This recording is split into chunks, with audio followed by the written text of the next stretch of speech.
Alanis Morissette, Head Over Feet. Recién estábamos hablando de la situación migratoria ahí en Ceuta, pero también tenemos que hablar del DNU, del que hablamos ayer, que firmó el presidente de la Nación para reformar nuestra ley migratoria, en la que proponían prohibir el ingreso o expulsar a los que pronuncien mensajes de odio contra nuestro país. Esto tenía que ver con toda esta oleada anti-argentina que se había generado post-mundial.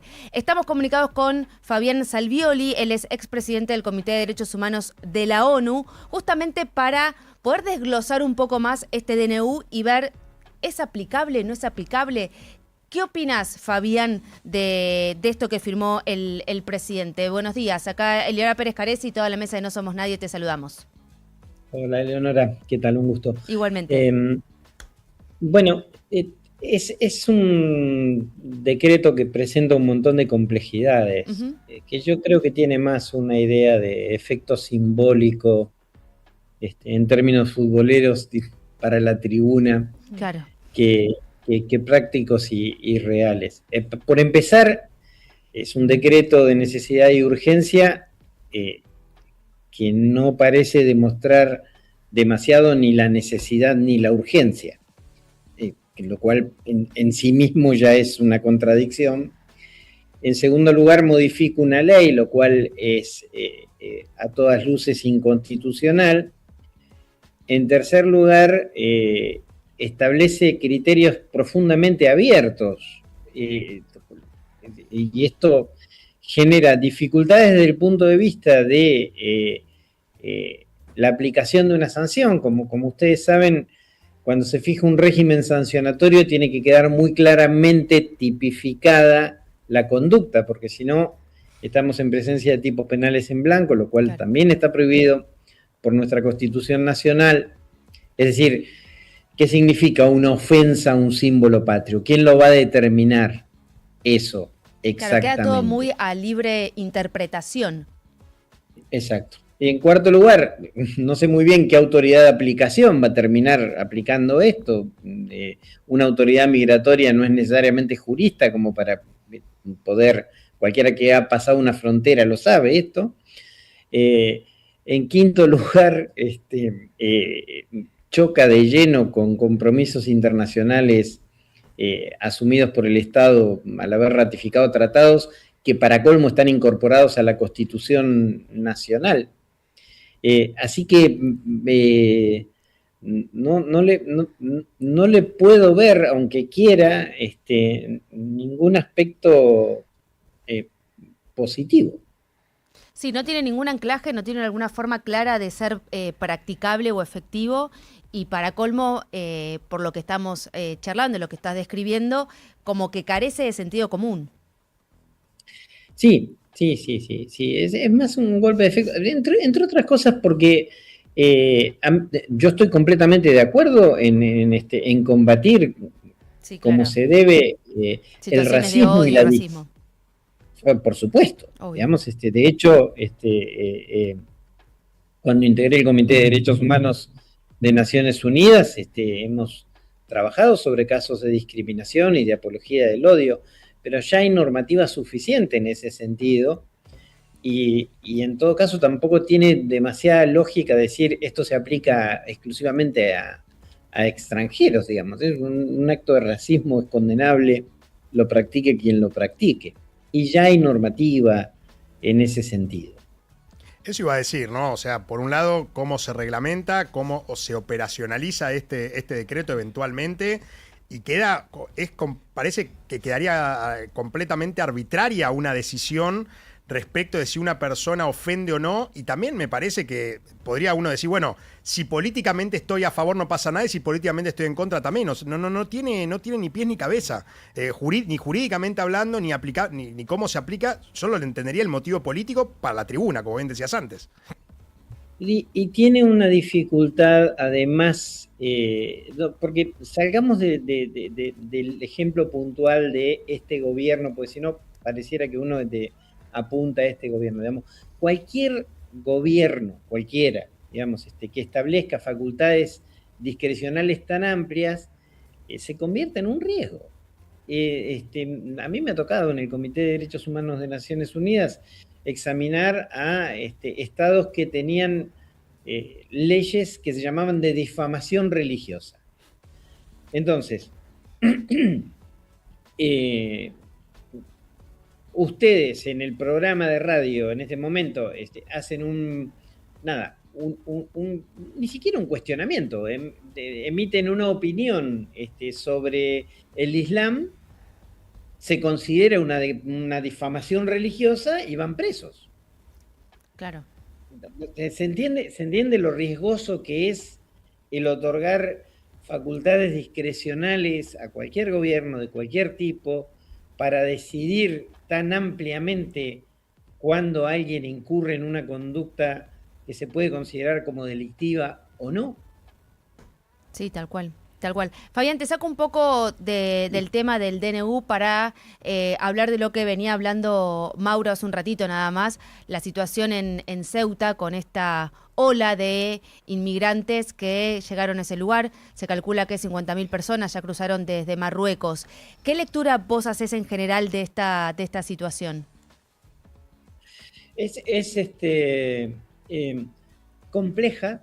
Digamos, a mí también me ha tocado examinar a España cuando se presentó ante el Comité de Derechos Humanos y le marcamos como una de las preocupaciones el trato que se daba a migrantes en Ceuta y Melilla, incluida lo que se llamaban las devoluciones en caliente que en ese momento practicaba el gobierno. Estoy hablando del año 2016, hace una década. Ahora, este último suceso, y es solo una suposición, a mí me genera mucha perplejidad, porque es demasiado masiva la ola de migrantes como para no pensar de que estaba preparada. Claro. ¿No? Digamos, una cosa es, habitualmente llegan a las costas buscando un futuro mejor, personas que provienen de otros países. Todavía hoy muere mucha gente en el Mediterráneo, lo cual es una tragedia tremenda. Las políticas migratorias de Europa en ese sentido, particularmente de Italia y otros países, son execrables, son repudiables. Lo digo porque también, hablando en términos de racismo, los países con pasado colonial tienen poco que decir, ¿no? En ese sentido. Pero esto pareciera más bien tener una intencionalidad de otro tipo, toda vez que la temática de la migración es utilizada como bandera por facciones políticas que intentan ubicar al migrante como un enemigo, ¿no? Digamos, y esto genera después multiplicaciones en redes sociales, establece tendencias electorales, en fin, demasiado complejo en términos políticos y un drama humano brutal que también es un reflejo de los tiempos que vivimos, ¿no? La deshumanización que nos impide ver a las personas como personas, y que cuando alguien sale desesperado de su lugar para ir a otro, no es porque quiere robar nada ni porque quiere aprovecharse indebidamente de nada, sino porque tiene necesidades enormes como las que han tenido además muchos de nuestros abuelos o bisabuelos cuando han atravesado el océano para venir aquí, ¿no? Sí, tal cual. ¿Querías decir algo? No, sí, el problema justamente que lo mencionaba hace un rato de la securitización de la migración, que hace entender a la migración como un problema de seguridad nacional que tiene, o sea, si uno lee un punto de vista, ¿no? Que bueno, con la migración masiva puede llegar gente, puede en peligro la seguridad nacional, el tema es el caer todos en la misma bolsa y una política anti-migración que termina siendo redituable para algunos espacios más bien extremistas, no importa la orientación política, pero sí extremistas que dicen, claro, esto no funciona y que hoy es políticamente muy redituable. Sí, y vos sabés que cuando el mundo ha tenido estos posicionamientos así extremos, xenófobos, los resultados han sido malos. Tenemos sobrados ejemplos en la historia en ese sentido. Y la migración nunca es en sí misma un problema. De hecho, la persona migrante en general en otro país se esfuerza mucho más. Se esfuerza mucho más en términos en su propio laborales. territorio, sí, tal cual. Exactamente. Contribuye notablemente que hay personas de otros países que pueden cometer delitos. Sí, pero como hay nacionales de los países que pueden cometer delitos, y el ser migrante no implica en absoluto ser delincuente. Se estigmatiza en ese sentido, ¿no? Digamos, y hace evitar las discusiones que hay que dar, ¿no? Digamos, yo soy docente universitario, entonces se discute y dice muy bien que los estudiantes extranjeros paguen para que los profesores tengan mejores sueldos. A ver, digamos, a mí que haya 3 extranjeros en la clase donde tengo 10 nacionales, no me cambia la ecuación. Yo tengo que dar clase igual, el esfuerzo que tengo que dar y que tengo que hacer es el mismo. Y de hecho, además, tener una multiculturalidad adentro de las aulas siempre es algo muy positivo. Valioso y muy claro. Lo que sucede es que garantizar la educación es una obligación del Estado. Y a mí, digamos, es el Estado el que me tiene que garantizar un buen sueldo, no el migrante. Porque supongamos que no hay migrantes. Y entonces, ¿quién me paga? ¿Qué? Digamos, el hecho de que un 3% de las personas que son migrantes se atiendan en hospitales públicos de este país, no quiere decir de que ellos tienen la culpa de que no haya gasas en los hospitales. No, me explico. Sí. Hay una intencionalidad en instalar esa creencia. Por esto que decíamos antes, del inmigrante es el otro, el enemigo, el que viene a invadirme. Sí, y eso desvirtúa o evade llevar adelante el debate que tenemos que tener. Y esto tampoco tiene que ver ni siquiera con cuestiones de liberalismo o antiliberalismo, digamos, porque la Constitución Nacional nuestra, que es profundamente liberal, a menos que se considere que Juan Bautista Alberdi era marxista, ¿no? Cosa que sería ridícula, dice claramente que hay que promover el bienestar general para todas las personas que deseen habituar el suelo argentino. Exactamente. Así que eso es el preámbulo. Fabián, muchísimas gracias por tu claridad, por tu tiempo y esta charla con nosotros. Les mando un gran abrazo. Abrazo. Fabián Salvioli, expresidente del Comité de Derechos Humanos de la ONU.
12:19 en todo el país. Le agradecemos como siempre a La Chancha y los 20 por las empanadas que nos mandaron. Para quienes no los conocen, son una parrilla conocida por sus platos abundantes y bien argentinos. Además, son los creadores de la famosa carta No hay plata, que fue furor. Nos enviaron hoy empanadas de carne, jamón y queso y pollo que todos podemos dar cuenta que están buenísimas. Los encuentran en Instagram como @lachanchaylos20 con doble E al final y estén atentos porque siempre se vienen novedades. Gracias a todo el equipo de La Chancha por el envío. Siempre es un placer recibirlos acá. Nunca viene mal un poco de ficción. Espectáculos en No Somos Nadie. ¿De qué se ríen? Porque con Eugen nos acabamos de dar cuenta que las dos somos cerditas, bueno, chanchas, quedaba feo. Somos cerditas en el horóscopo chino. Sí, porque estábamos leyendo La Chancha y los 20 y ella dice, yo soy chancho, y yo, ay, yo también. Pero yo soy de agua y yo de ella madera. es chancho de madera. Claro. En otro momento, si quieren, ondamos sobre los elementos y el Del horóscopo chino. Nunca viene mal un poco de ficción. Espectáculos en No Somos Nadie. Ahora sí, Arroyo. vamos a poner, no sé si paños fríos o qué. Vamos a hablar de animación para adultos. Porque siempre tenemos el concepto que los cartoons, los dibujitos animados, están destinados al público infantil, al más chico, y todos hemos crecido viendo distintos tipos, de acuerdo a las generaciones de cada uno, Sí. distintos tipos de dibujitos en la tele tradicional, luego plataformas, etcétera. Pero bueno, ahora se va a estrenar, muy rápido va a ser esto, porque es la próxima semana, 7 de agosto ya, Gatos Callejeros. Gatos Callejeros es la historia de 9 gatos y 0 filtro, dice así. Claro. Increíble. Así es el eslogan que Ricky Gervais, este comediante británico, que además ha hecho, bueno, decíamos, el fundador de The Office, la versión original, Afterlife, otra ficción que lo tiene como protagonista, Muy buena, muy con buena. humor negro, y cómo a través de este humor tan ácido atraviesa el duelo de la muerte de su esposa y bueno, todo su vínculo con sus compañeros de trabajo en un periódico así como de pueblo, muy chiquitito. Y él decidió escribir, pero así muy a lo grosero, cómo es la vida de los gatos, ¿no? Gatos que están distintos tipos de contextura, tirados en un sillón, que salen a la calle, etcétera, de cómo se van manejando, cómo se tienen que agarrar y pelearse. Y todo lo cancelable está allí. Obvio. Todo, ¿no? A qué niño tiene que molestar por su apariencia física, exacto. Cómo tiene que iniciar a un cachorrito en la vida. Es medio una metáfora de lo que tiene que ver con la humanidad, ¿no? Con los hombres. Él lo pone en estos caracteres distintos de estos gatitos, pero en realidad está el pendenciero, el que es un poco más inocente, el travieso y el que hay que iniciarlo. Bueno, es muy interesante esta serie entonces del 7 de agosto, pero me llevaba también a otro tipo de dibujitos que no sé si ustedes han visto seguramente. ¿Cuáles eran sus favoritos? Animación ya, digamos, de adolescente para arriba, ¿eh? Hablamos... Ricky Morty, por ejemplo, a mí me encanta. Bueno, por ejemplo, que ha estrenado recientemente una nueva temporada. Sí, que es un abuelo y un nieto, lo cuento muy rápido. El abuelo es inventor, es lo contrario políticamente correcto. Claro. Todo es muy loca y está muy, muy buena. Te morís de risa. Avatar, la leyenda de Aang. Pero es para Pero niños. es para, Sí, pues me encanta igual. No, bueno, a mí me pero pasa lo mismo, hablamos pero algo, estaba claro, más pensando subido de en algo- tono, BoJack Horseman, por ejemplo. Bueno, es muy profundo, muy oscuro. También. Bojack ¿Los Bien. Simpson cuentan? Los Simpsons Los Simpsons cuentan, cuentan. que son los Sí. clásicos, ¿no? Y de los Simpsons nos vamos a Futurama, por También. ejemplo. Claro, también, tal cual, claro. tal Que cual. si vos se lo pones a un hijo sobrino de 2 o 3 años, y se va a perder un poco, Un algunas chico cosas. de 20 años se pierde con los Simpsons. hoy Claro, día, ¿no? pero digo, hay escenas que tenés que adelantar Sí, ¿lo o decís? poner pausa porque no están destinadas, incluso entre Marge y Homero, ¿no? Sí. Hay escenas en donde en casa, viste, claro, hay que poner pausa o adelantar verdad. porque no pasa, no es para los chicos. Bueno, American Dad es otro. Hay mucho, South Park, ni hablar. Ni hablar. Claro. La primera quizás que inauguró Sí. este periodo de Animaciones. De Con animaciones estos para adultos. hombrecitos raros, Sí. ¿no? Y también tan políticamente incorrecto. Así que bueno, los que les gusta esa tendencia y que quieren ver, pero en formato de animación clásico, no esperen 3D, 4D, nada de todo eso, ya saben entonces Gatos Callejeros por Netflix a partir del próximo 7 de agosto. En una semana nada más. Sí, ya está, es que pasa. Es No, que mañana ya- sábado, 1 Claro, de agosto. claro. Terminamos Sí, con en los una memes semana de ya está, julio ya está. Es verdad. y se vienen Los de Daniel Agostini. Los de Lo de Daniel Agostini. Agostini. Y así podemos ir durante todo el año. lo que queda del año. Gracias, Barbie. Economía con Eugenia Mucio. No somos nadie. Zurich presenta la actualidad económica. 12:25, el dato económico del día, Eugen. Bueno, un dato sobre la morosidad, ¿no? Quienes tienen deudas mayores a 3 meses y que es uno de los datos de la microeconomía que viene en aumento, viene preocupando y que parece que llegó para quedarse al menos hasta el año que viene o entrado el año que viene. Es que ni siquiera llega como a estabilizarse, todos No. los meses aumenta y aumenta y aumenta. Y aumenta. Morosidad en las familias, estamos hablando, no tanto así en las empresas, que no se está dando ese fenómeno hoy en día, y generalmente deudas de consumo, deudas de préstamos personales y de tarjetas de crédito, no tanto así en créditos hipotecarios, por ejemplo, que la mora es muy baja, es del 1,5%. Se están dando muchas deudas de consumo, se están dando en los más jóvenes, sobre todo, que tienen menos capacidad justamente de poder morigerar sus ingresos de alguna forma o de recuperar sus ingresos, que son también quienes tienen más data de que están en empleo informal.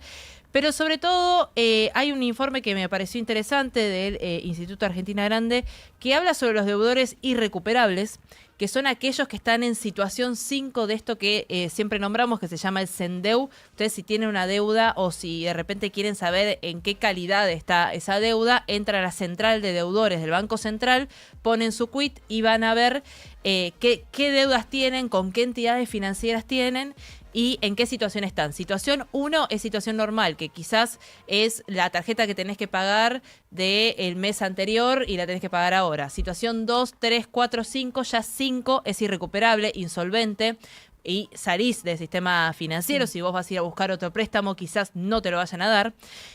Bueno, estos irrecuperables, el dato es que son 2,3 millones más que hace un año. 3,6 millones de personas tienen una línea de crédito hoy irrecuperable, 2,3 son nuevas. Al menos en el último año, es el 17% del total de los deudores del sistema.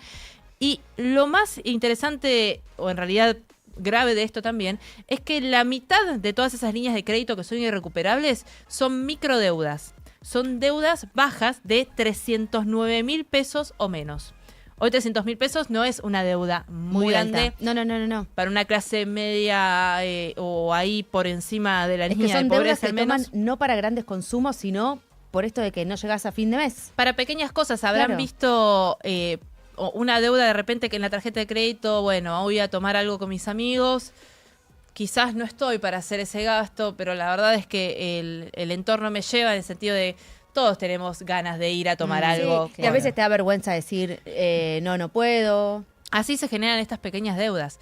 Porque también, obviamente, puedes estar en una situación en la que no puedes pagar alquiler o que tus ingresos empiezan a no aumentar y el alquiler sí empieza a aumentar y tenés que comprar cosas para el supermercado y obviamente también hacer una compra grande de supermercado que te genera una deuda grande o incurrir en un préstamo personal que después no puedes pagar. Pero también existen estas estos gastos hormiga incluso que se van acumulando y que se generan una deuda. O sea, capaz son gente que tiene entre 15 y 29 años, que son el 24% de los deudores que tienen una línea de crédito con atraso de pago de un año más, que es cuando ya sos en situación 5. Y habla aparte de que estos irrecuperables de esta edad crecieron un 85% en un año. 15 años me preocupa ya de tan Impresionante. jovencitos, claro, porque Es que- todavía no tienen casi ingresos propios, ¿no tienen? No, pero ya tienen la posibilidad de tener una cuenta en una billetera Sí, virtual, por eso ejemplo, seguro. y que los padres o que alguien les pueda transferir dinero. Entonces, digamos, el fenómeno es aumenta la morosidad en familias en general. Esa morosidad tiene que ver con préstamos que se toman para el consumo. Sí. Quienes tienen peor situación de esa morosidad son los más jóvenes, entre 15 y 29 años. Y quienes son estos jóvenes que tienen estas deudas que son irrecuperables, que están en la peor situación que pueden estar, crecieron mucho en el último año y son de microdeudas, son de cosas pequeñas a las que no llegan a poder pagar.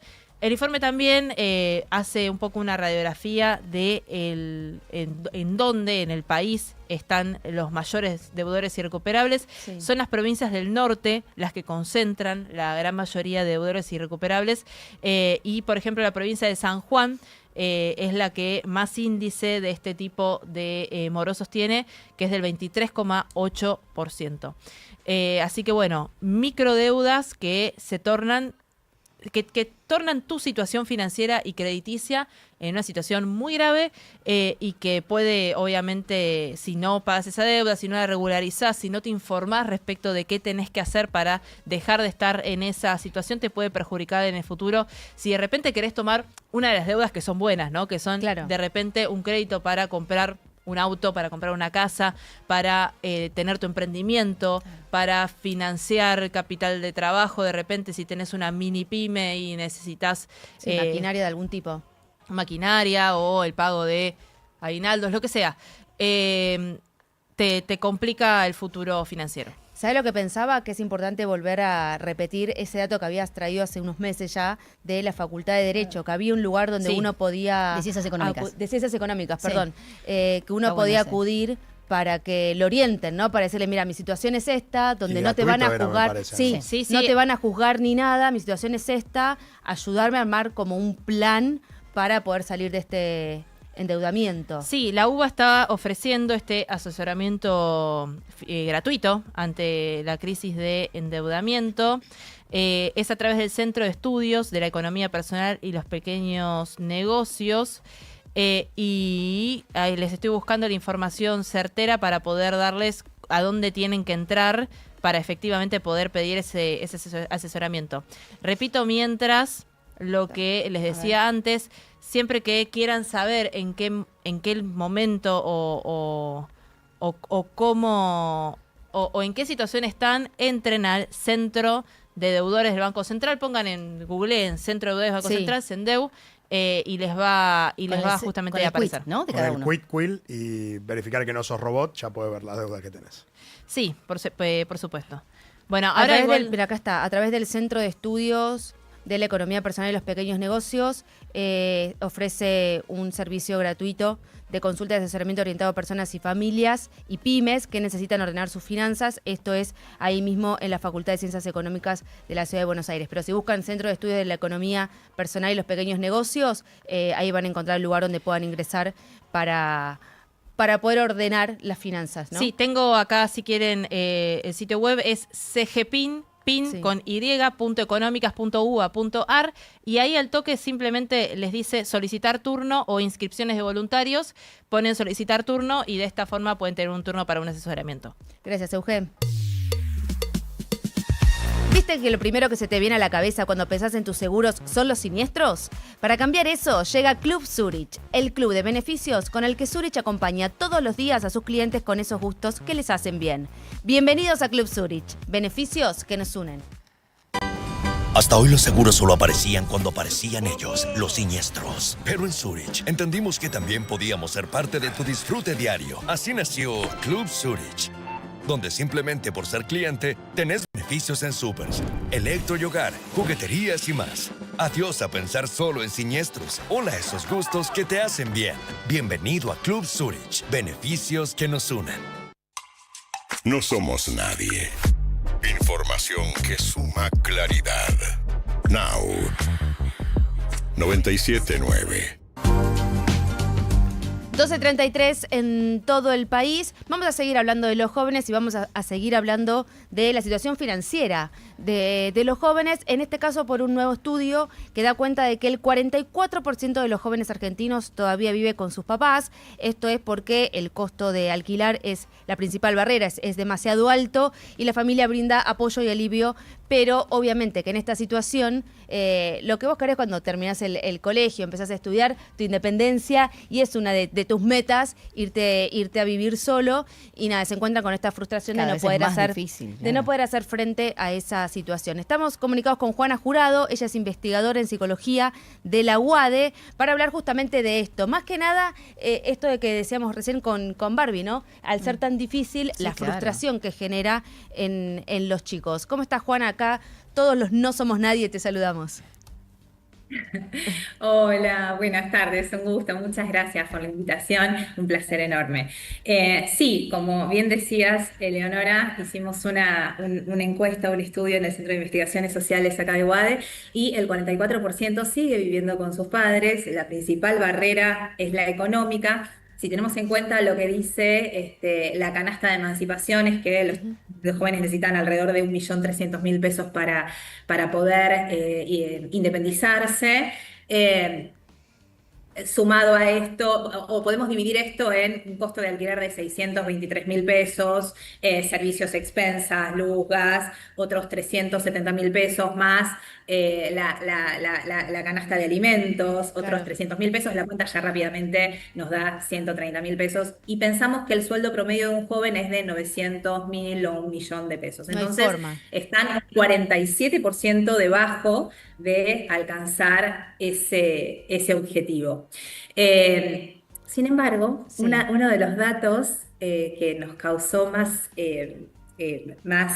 impacto por ahí era la ambivalencia con la que se vivía esta situación, ¿no? Vos decías algo súper importante, que es la frustración que los jóvenes sienten por no poder alcanzar ese objetivo. Pero te cuento que cuando nosotros les preguntamos a los chicos, a los jóvenes, cuál eran, cómo sentían o cómo vivían estar en casa, 54%, te lo digo literal como está, un 54% planteó factores positivos de vivir en casa. Primero, contención y tranquilidad, que Eso es fue verdad. el mayor impacto, que fue del de 27%. Ahorro y alivio económico, un 18%, y menos estrés, un 9%. O sea, Yendo, te digo. Es lógico, claro. Es que claro, es que si lo pensás, imagínate. Si llegás y tenés el plato de comida servido, la ropa Sí. lavada y planchada. Maravilloso, tu vuelvo. cama tendida. Claro. Me están convenciendo. Tal cual. Te tenés que ocupar de menos cosas, tenés la contención de tus papás que siempre van a estar ahí como para Y el dinero te acompañarte. el salario te queda para vos, tus salidas, tu ropa, claro. literalmente como lo están contando, hoy vivir en casa no es como generaciones anteriores. Hay algo que cambió en la dinámica familiar, donde los límites son más consensuados, se Sí. siente más libertad de ser y hacer estando dentro de casa, me permite acceder a ahorros, viajes, por ahí. A ver, que no es que estoy cambiando una cosa por otra, no me puedo ir a vivir solo porque los números no me dan, pero puedo construir algo de autonomía parcial a través de algunas decisiones que sí puedo, de algunas elecciones que sí puedo, como viajar, seguir desarrollándome profesionalmente, tener alguna cuestión tecnológica, el último celular, bueno, Tal seguir cual. perteneciendo a algunos grupos, ¿no? El 15% dijo que no quería bajar tampoco el nivel de la calidad, ¿no? Yo creo que ¿Qué ahí, pasa eso? creo que ahí hay un gran punto, esto de no querer perder como cierta calidad o cierto estatus que ya se tiene. Nosotros, o por lo menos en mi generación, lo que pasaba era que vos podías venir a estudiar o estudiar en Ciudad de Buenos Aires, estudiar, trabajar y te bancabas solo. Y No te podías quedaba llevar otra, adelante, claro. y podías llevar adelante una vida. No te digo que ibas a tener el último celular y demás, pero tenías una vida como súper tranquila Eso iba a comentar también, que claro, y de buena calidad también. uno cuando tiene la posibilidad de trabajar y vivir con sus padres, muchas veces, no siempre, pero muchas veces uno puede ahorrar ese Sí. sueldo y de repente cuando Sí. uno se va a vivir solo, ay, no, tengo que hacer otros gastos. El Bueno, problema es que también ahora pasa, la ¿no? ecuación estudiar y trabajar es muy compleja. Claro, y ahora no por la alcanza de carga, todas maneras, ¿no? por la Bueno, carga horaria, porque tenés que tener media más de un jornada no trabajo. te rinde para No te rinde nada, para nada claro. media Hay jornada. muchos, no sé si a ustedes les pasa, que están volviendo a vivir con sus padres. Un Porque montón de dejan de gente, poder sí. pagar el alquiler. También. Sí, efectivamente, un 15% de los encuestados dijo que volvió a vivir con los padres. Algunas de las causas es o separación, otra de las causas es vivían afuera, al exterior y decidieron volver, Volver. y otros es porque realmente el costo es muy alto y necesitan de nuevo el apoyo de los padres, efectivamente. Sí, y ahí es más complejo quizás el tema de quienes tengan que volver, porque ya tenías como un diseño de tu vida y sentís un poco, digo, ya más metiéndonos en lo que es lo que les pasa por dentro, ¿no? Psicológicamente hablando, emocionalmente hablando, cuando sentís que estás dando un pasito para atrás porque Claro. eso que tenías ya no lo puedes tener más. Sí, totalmente, Eleonora, lo que vos decís. En ese caso en particular, cuando te fuiste y volvés, depende en realidad de lo que necesito. Como siempre decimos, estamos hablando en términos generales, porque si de repente me separé o es una situación que estaba en el exterior, extrañaba mucho a mi familia, volver a casa puede ser como un alivio, una contención, pero también es como sentir que pierdo algo de esa autonomía que había generado. Ahora, respecto a quienes todavía están en casa y no la pasan tan mal, una de las preguntas que les hacíamos en el informe es, porque claro, se genera una adultez un poco ambigua, porque soy grande para decidir varias cosas, soy grande para comprar, decidir qué estudiar o salir o hacer, pero de repente sigo siendo hijo en términos habitacionales. Claro. Y una de las preguntas interesantes que les hacíamos era esto de, sí, siendo adulto todavía tenés hábitos, que lo mencionaban ustedes al inicio del informe de la nota, siendo hijo todavía tenés hábitos adolescentes. 2 de cada 3 respondieron sí, totalmente o parcialmente. O sea que es un poco lo que ustedes contaban al principio. Claro. En otra parte del informe hacen mención al mercado laboral, más que nada al trabajo formal. ¿Cuáles son los datos que recogieron en ese sentido? A ver, en términos al trabajo formal, lo que decíamos es que las mujeres, por ahí es eso, las mujeres se emancipan antes que los varones, a pesar de que los varones tienen mejores sueldos que las mujeres tienden a irse más en pareja y los varones tienden a irse más solos. Y respecto a lo que también mencionabas en términos de laborales, es que también vemos una diferencia entre Capital Federal y el conurbano. En Capital Federal los jóvenes se emancipan antes, a los 27 años, que tiene que ver seguramente con lo que mencionabas recién, que hay más oportunidades por ahí laborales que en el conurbano, donde la media de emancipación es de los 30 años. Claro, acá estaba leyendo que, por ejemplo, la informalidad constituye otro de los principales obstáculos en esto de querer irte a vivir solo. El 36% de los jóvenes trabaja en algún lugar sin registrar. El mercado laboral se corre aproximadamente 10 años, mientras que hace 2 décadas era habitual acceder a un primer empleo formal alrededor de los 20 años. Hoy muchos profesionales recién consiguen posiciones iniciales, como puestos juniors o de analistas, entre los 28 y los 31 años. Sí, y esto también lo que imposibilita con la cuestión habitacional era tal cual, que tampoco tenían requisitos formales para poder acceder a una... sí, el 14% mencionaba que no tenía requisitos también para poder acceder a una vivienda de garantía o requisitos formales, exactamente. Qué difícil contexto les tocó a quienes están terminando el colegio o están en sus primeros años de la facultad, los 20 de esta generación. Qué difícil que está siendo, en todo sentido, porque siempre que hablamos de datos, ya sea de morosidad, ahora cuando se quiere vivir solos, hablamos de los datos del empleo, hablamos de la cantidad de estímulos, de las casas de apuestas y demás, siempre el sector más afectado terminan siendo los jóvenes, entre los 15 y los 20 y pico, y me da tristeza, como que no los podemos ayudar en nada, como que están ahí medios como a la deriva en algún punto. Sí, a ver, una de las cuestiones, lo que vos muy bien decías al principio, que tiene que ver con la imposibilidad económica, pero también siempre cuando hablamos de fenómenos o de fenómenos que se dan, como en este caso de la postergación de irse a vivir solos, suelen ser multicausales. Por un lado es la situación económica y las posibilidades y los accesos que quizás no tienen y que otras generaciones por ahí sí tenían, pero también es una cuestión más cultural, se fue postergando. Por eso decíamos que los datos relevaban como algo más ambiguo, no se está tan mal en casa tampoco. También se fue como postergando un poco algunas de estas inversiones a largo plazo de mudarse solo, casarse, tener familia. Hay como una idea de otros tiempos, entonces siempre son como transformaciones culturales y económicas simultáneamente que se dan para poder explicar estos fenómenos. Juana, muchísimas gracias por tu tiempo y por esta conversación con nosotros. Por favor, un gusto, que estén muy bien, gracias. Gracias. Juana Jurado, investigadora en psicología de la UADE y directora comercial de la Escuela de Negocios. Now. Cuando aparece en la gripe, desapareces vos. Perdón, chicas, no voy, estoy destruida. Decidex Grip T Forte alivia múltiples síntomas de la gripe, dolor corporal, congestión nasal y fiebre.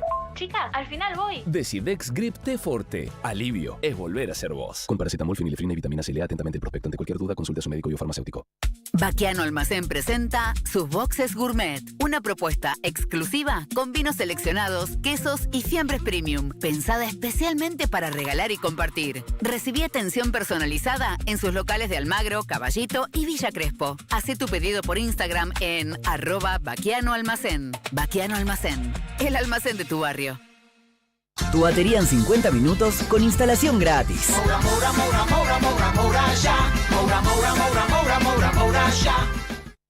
No somos nadie. Con Juan Pablo Barsky y Eleonora Pérez Caresi. De 10 a 14. Por Now.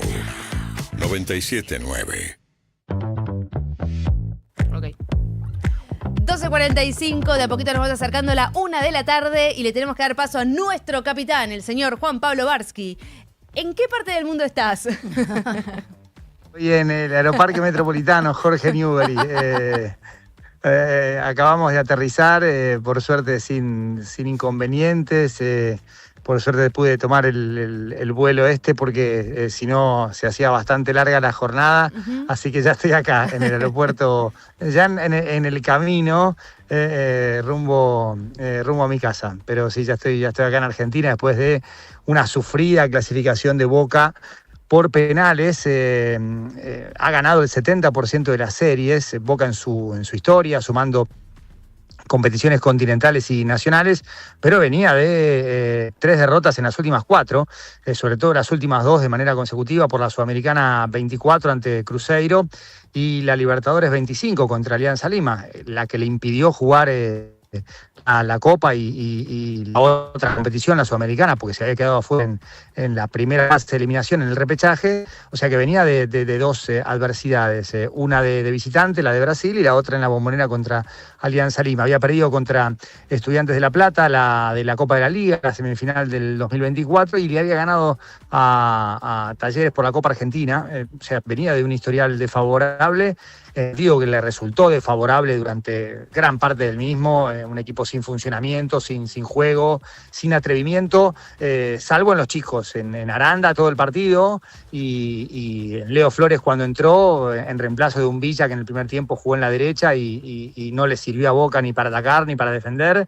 Y en el segundo tiempo, tras primeros 15 minutos por la izquierda, fabricó solamente un foul, pero perdió muchas pelotas y Arrobarrena lo sacó. Pero ante un rival, digamos, con un plan de juego, pero obviamente con mucha menor jerarquía individual, Boca quedó expuesto, al igual que River en otros partidos, y lo hemos hablado ya en el programa, con una falta de funcionamiento alarmante, que el propio Arrobarrena se hizo cargo. O sea, vamos a escuchar al entrenador de Boca.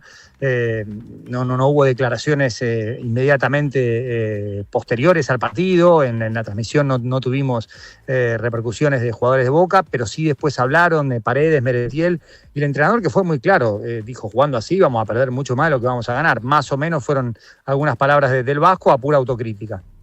Repito, nuestro objetivo era pasar, llevamos un mes y medio, necesitamos más trabajo, necesitamos mejorar mucho, todo lo que los entrenadores dicen en estos momentos, pero sí, no estoy contento. No estamos contentos, los jugadores tampoco están contentos por haber pasado, pero no por la actuación. Y está claro que no es lo mismo pensar en la recuperación con el próximo rival de la Sudamericana, Recoleta, en el radar, más los próximos compromisos de Boca, que son Newell's en Rosario y Estudiantes en la Bombonera. No es lo mismo, digamos, pasar que quedarse afuera, más allá de que el rendimiento fue muy flojo. El propio Arrobarrena habló de la manera en la cual Boca terminó pasando. Teníamos que pasar, no nos ha gustado la manera, o no me ha gustado la manera. Hemos sufrido, después de los 10, 15 minutos del primer tiempo, después hemos sufrido partido. A lo último empezamos a tener algunas situaciones, pero el rival fue superior. Es verdad que nuestro objetivo era pasar, por el momento, por la situación, por todo lo que venimos acumulando de meses. Somos autocríticos, soy autocrítico, y sabemos que de esta manera serán pocas las victorias que podamos conseguirlo. Últimamente le ha costado a Boca revertir resultados. Tuvo una racha de clásicos ganados tras empezar perdiendo con Diego Martínez, San Lorenzo, River, en Córdoba, Racing también.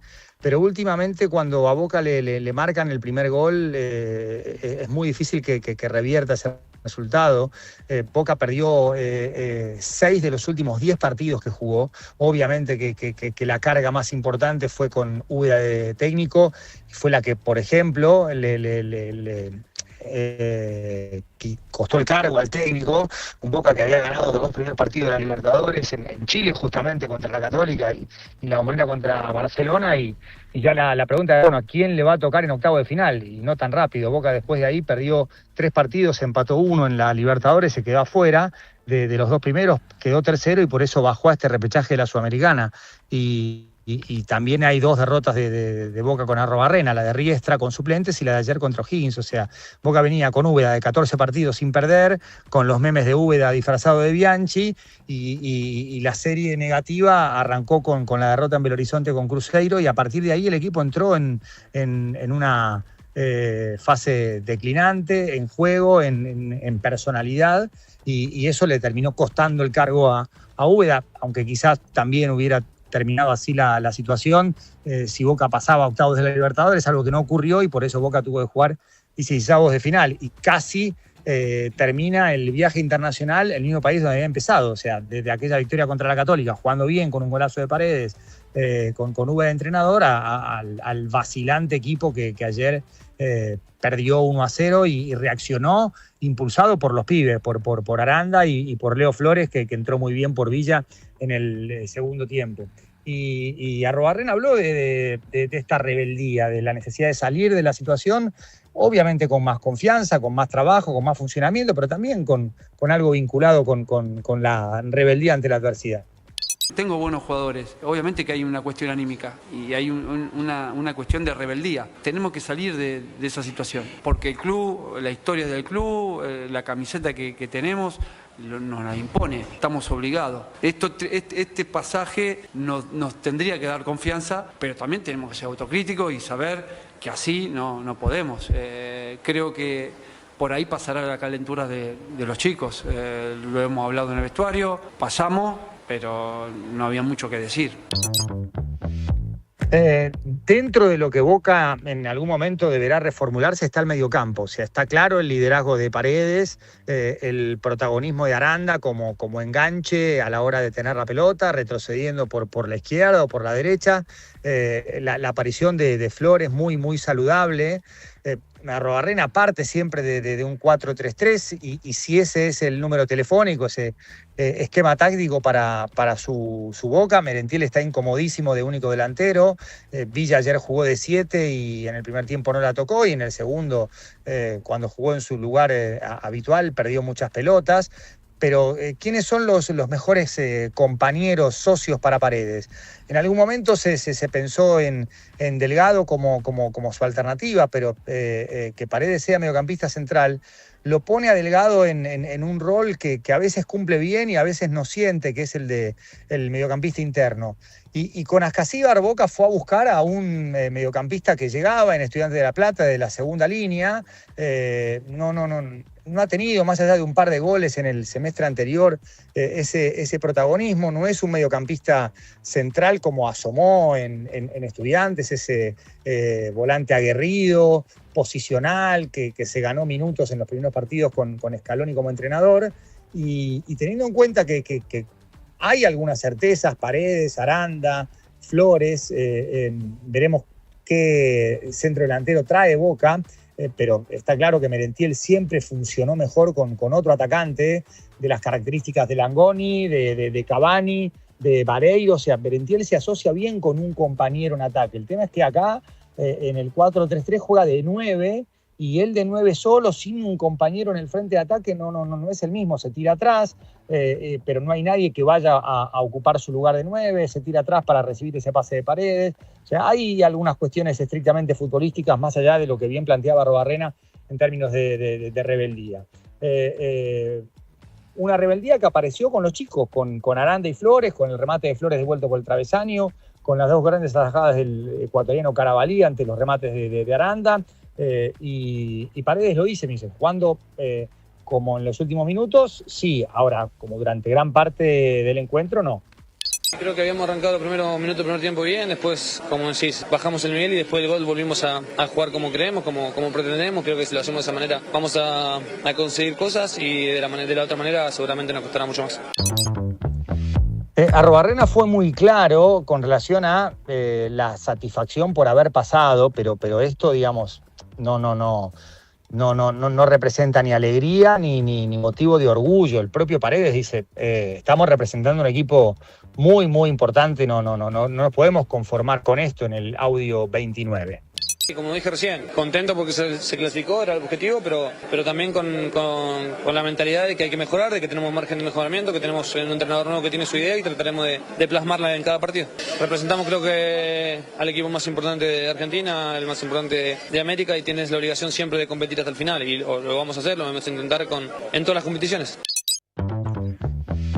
Tomás Aranda jugó un gran partido, para mí fue el mejor jugador de Boca, además del ingreso productivo de Leo Flores, de entrada, encontró espacios, se tiraba de la izquierda al medio, recibía libre, en el final le tapó el arquero 2 pelotas de gol, tuvo otros tiros claros, uno que pegó en el brazo legalmente del lateral Pavés, que se cerró cuando estaba por intervenir el arquero.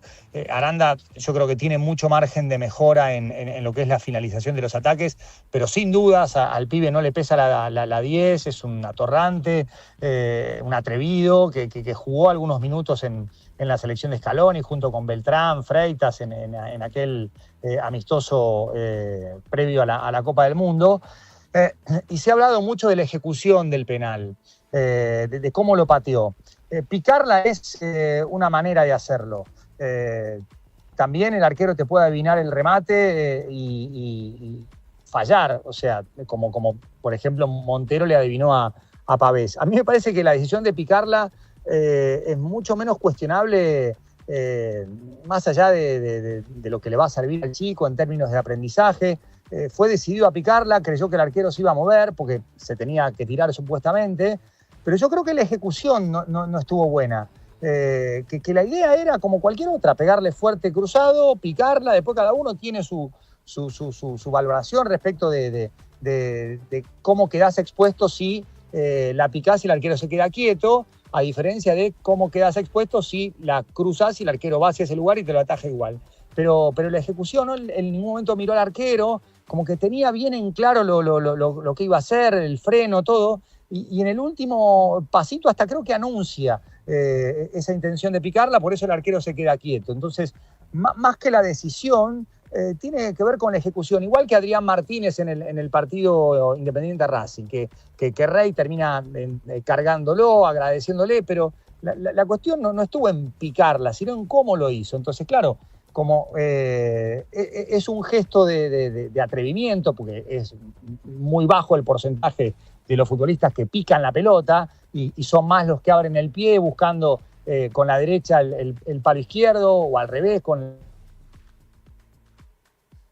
Lo perdí. O los que le meten el secador y la cruzan o que le dan fuerte al medio. Como que picarla es una ejecución asociada con la canchereada. Y yo no coincido. O sea, Abreu, por ejemplo, no canchereó, pateó uno de los penales más importantes de la historia de Uruguay contra Ghana, pero la picó bien. Y probablemente si el arquero en ese momento Ganés hubiera tenido la información de, che, cuidado que la pica, quédate quieto, también Abreu habría quedado expuesto. Pero para mí es una cuestión más de ejecución, de cómo él se perfila, toma carrera, los pasitos que da y sobre todo el último, ese freno donde sugiere ya que va a hundir el pie y la va a tratar de picar. Y Paredes, que fue el primero que se acercó, hasta incluso alejó a algunos compañeros cuando Aranda caminaba tras el penal errado, como diciendo yo me ocupo de esto. Lo dijo, entenderá que hay momentos y momentos, aprenderá, pero también dijo, son maneras de patearlo, pero lo más importante de Aranda, más allá del penal que erró, y cómo lo pateó, e insisto, es una cuestión más de ejecución que de decisión, fue el mejor jugador de Boca.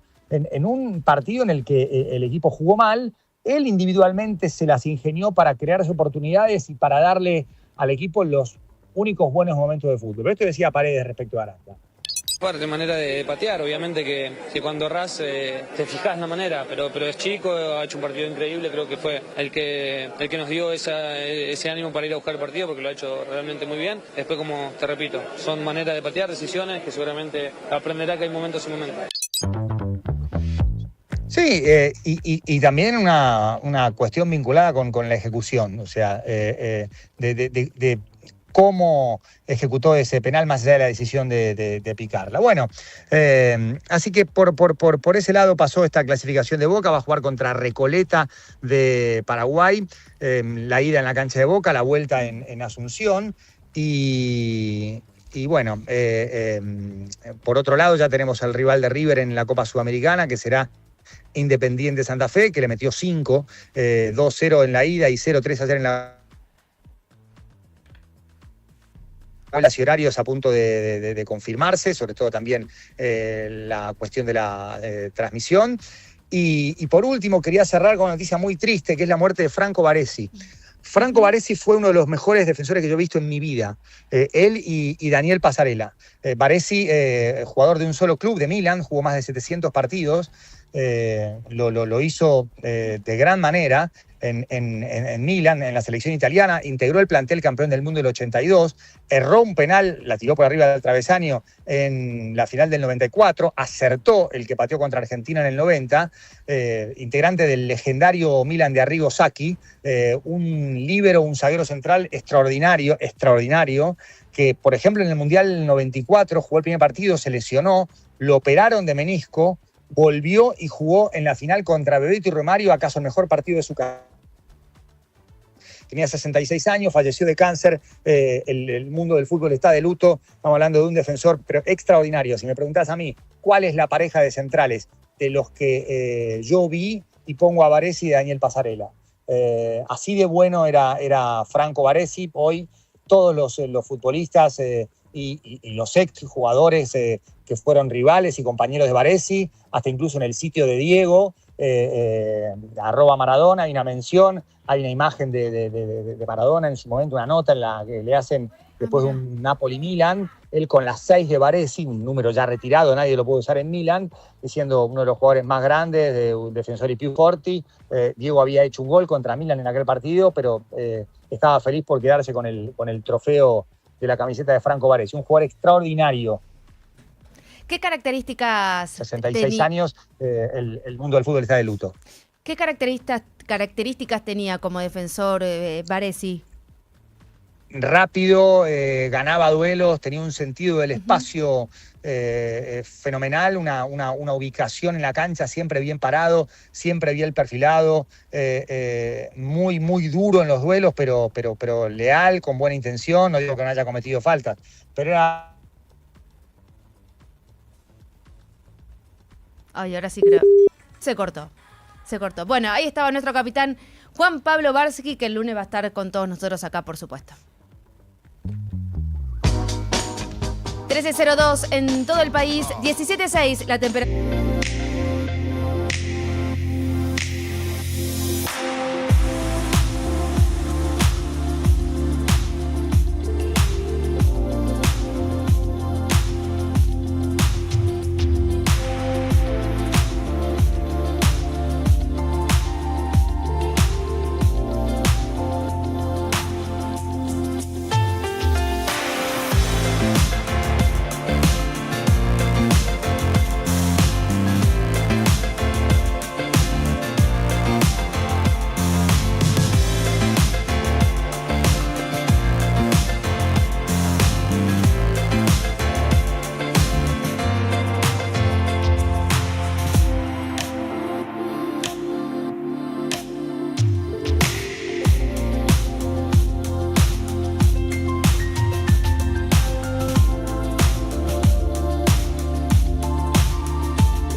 97.9.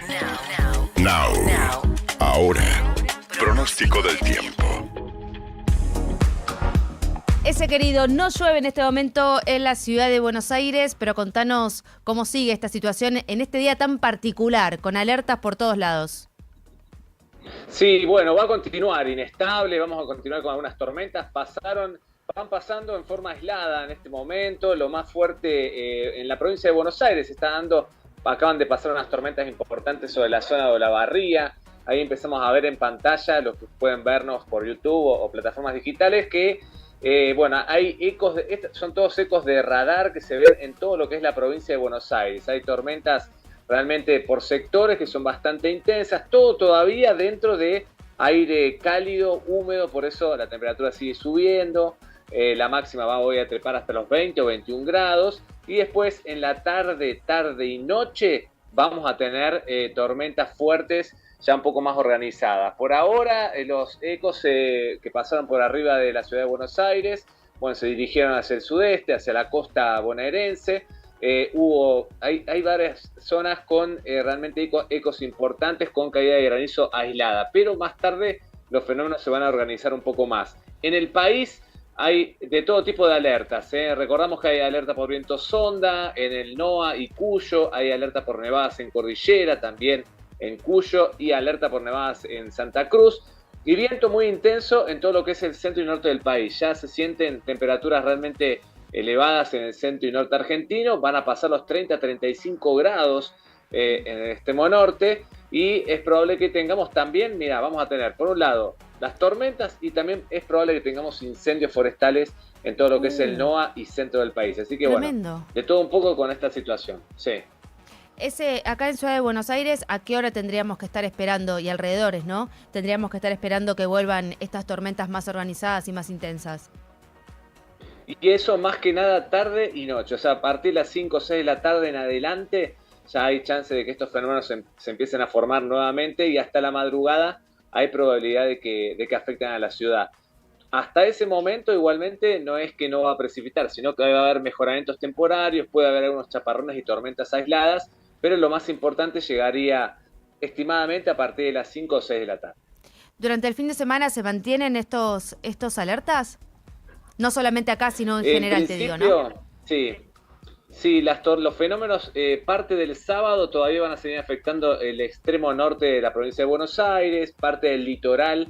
En la primera parte del sábado, sobre todo, puede haber algunas tormentas todavía fuertes, pero la idea es que ya hacia el domingo, ya gran parte del país ya no tengan tantos alertas, ¿no? Vamos a tener otras situaciones, tal vez nevadas otra vez en Chubut, nevadas en Cordillera, pero estas tormentas tan fuertes ya terminarían durante el transcurso del sábado. ¿El domingo? El domingo mejora, Muy va a bien. estar fresco, así que si querés pasear, si querés hacer ejercicio... Es el domingo. Sí, es el domingo. 16 grados de máxima para el domingo, pero ya en muy buenas condiciones. Va a estar fresco lo único. Gracias, Ese. Que tengas un gran fin de semana. Igualmente para ustedes, chicos. Chao, chao. Beso grande. 1309, también queremos saber cómo está la calle, Romy. Bueno, la calle ya está un poco mejor porque mejoraron las condiciones climáticas, con lo cual ya se está transitando sin inconvenientes. Igual todavía queda algunos sectores con una calzada húmeda producto de las lluvias, con lo cual hay que ir a baja velocidad y con precaución. Otro dato a tener en cuenta, que sumo a lo que decía Ezequiel, sigue el corte total en la Ruta Nacional 40 en San Martín de los Andes. Esto es por el desmoronamiento que se dio. El tránsito está cerrado en forma total, y una alternativa ahí a tener en cuenta para los que estén regresando de vacaciones, ¿no? Que tienen que volver, es utilizar la Ruta Nacional 234, que eso es a la altura de Junín de los Andes. Esa sería la opción para evitar este corte de tránsito, que va a seguir por unos días más porque tienen que trabajar en todo lo que va a ser el despeje de la calzada. Los que están en Mendoza no pueden volver de Chile a Argentina ni viceversa por el Paso Cristo Redentor, porque va a seguir cerrado por ese temporal de nieve. Hoy es el día número 17 que el paso está cerrado, lo que implica esa acumulación, un montón de días, muchísimos. Hay 4.000 camiones en toda la provincia guardando cruzar al país trasandino y todos los que quisieron cruzar para irse de vacaciones por ese lugar y no pudieron. Bueno, la opción es utilizar el paso Pino Achado en Neuquén en la Ruta Nacional 242, que tiene un horario de operatividad mucho menor por estas cuestiones climáticas, pero generalmente abre. Volviendo a Capital Federal y Provincia de Buenos Aires, bueno, a transitar con precaución, los servicios a esta hora, trenes, subtes y premetro, están todos horarios, Ele. Muchas gracias, Romy, que tengas un gran fin de semana, hablamos el lunes. Y vuelvan todos tranquilos el lunes, por favor, Sí. Chau, Gracias, chau. Romy, chau. Now. Patitas presenta una promo para jugar hasta el infinito y más allá. ¡Sí! ¡Patitas! Encontrá los tatús de Toy Story 5 de Disney y Pixar dentro de los packs de Patitas Promo y participa todas las semanas por una visita a la juguetería para elegir tu juguete favorito. ¡Wow! Disfruta de Toy Story 5 de Disney y Pixar solo en cines. Divertite con la promo de Patitas. Promoción válida sin obligación de compra. Para más información y limitaciones aplicables consulte en patitas.com.ar. Formados de carne de pollo rebozados supercongelados. Tu batería en 50 minutos con instalación gratis.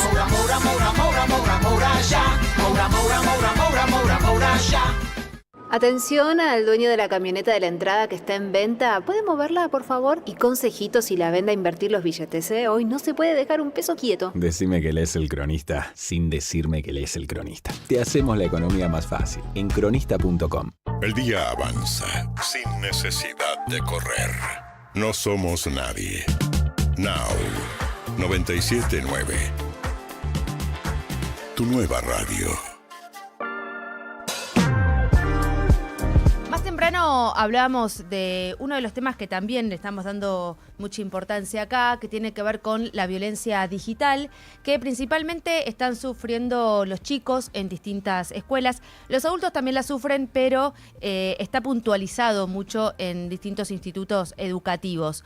Santa Fe aprobó la ley EMA contra la violencia digital en las escuelas. Es un punto de partida, es así como lo dijeron al comunicar que habían aprobado esta ley.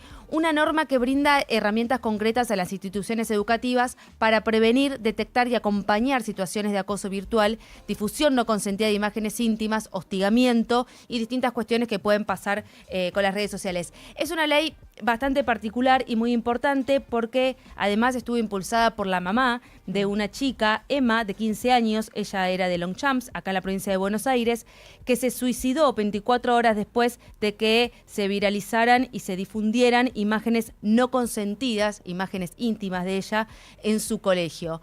Estamos comunicados con Ciro Seizas, senador provincial de la provincia de Santa Fe por el departamento de Rosario, para hablar justamente de este tema y de esta aprobación en la provincia de Santa Fe, que así se transforma en la primera provincia en aprobar esta ley. Ciro, ¿cómo estás? Acá Eleonora Pérez Caresi y toda la mesa de No Somos Nadie, te saludamos.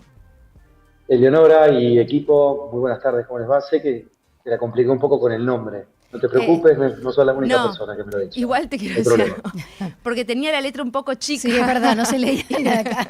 Y no podía ver bien el apellido. Nos cuesta admitir, ¿viste? A veces. Sí. Eso sí.